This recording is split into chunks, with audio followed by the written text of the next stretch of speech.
Well, the 2022 Memorial Cup presented by IKEA started with a bang as the host team, the St. John Sea Dogs, prevail victorious in game number 1, 5-3 over the Hamilton Bulldogs.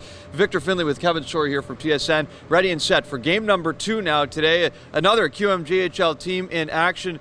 The champions, President's Cup champions, Kevin, the Shawinigan Cataractes. So much talk about their top 2 big players up front, Maverick Bourque, Xavier Bourgault. They'll be relied upon, no doubt about it, in this tournament. But to win, do you think Shawinigan needs some depth scoring as well? You have to stick with what got you here. There's no doubt that this team is driven by their top line with the players that you mentioned. No doubt about that. That's going to be a really interesting matchup between these teams with Edmonton and the Gooley Prokop matchup on the back end. So they're going to need that. There's no doubt about that. But I haven't seen a team that's won a championship without depth scoring. They're going to rely on their lines 1 through 4. This is the team that's battle tested, remember. They've played 7 overtimes in the playoffs, 7-0 in that regard. So they do rely heavily on their top line, but they certainly have been tested and play a team game as well. Obviously, we're ready for it. We had a lot of experience during playoffs. We beat some good teams in playoffs. I mean, Gatineau, Charlottetown, Quebec, they're all good teams. So it's going to be the same thing here. We got to keep our momentum and get ready for first 5 minutes to get the tempo, and everything's going to be good after. During the playoff, we're underdog, like you said, so we don't have pressure. We just play our game, and now came here. I think we're not the favorite to win.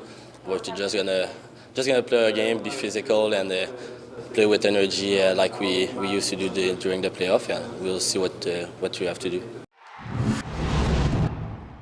On the other side, they'll get the Edmonton Oil Kings tonight, the champions of the Western Hockey League. 6-game series against the Seattle Thunderbirds. They were tested a little bit there in the middle of it. How much do you think that WHL Championship Series has prepared them for this year's Memorial Cup? I would say a blessing in disguise, without a doubt. Boy, were they ever tested against Seattle, who is a gritty, grindy team that can score, they can play physical, and I think they set up the Edmonton Oil Kings to be at their best here in the Memorial Cup. It wasn't an easy out by any means, but you look at their best players, guys like Gooley, Neighbors, Demick, they had really big performances. And you talk about depth, this is a 4-line team. They play their top guys heavily, but they do have a lot of depth and they can hurt you in a lot of different ways.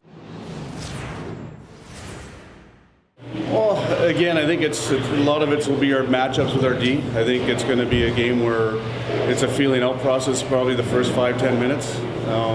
See where it's going from there, and the adjustments that we need to make. If we need to change things, we'll change them. But right now, it's just most about getting the right deal against the right guys. Yeah, it's huge. You know, each team has a couple guys that are high in talent that went high in the draft or have signed NHL contracts. But that's no different from what we've done all playoffs long, and something that I think we pride ourselves on. As much as the offensive side, the defensive side of it is huge for us.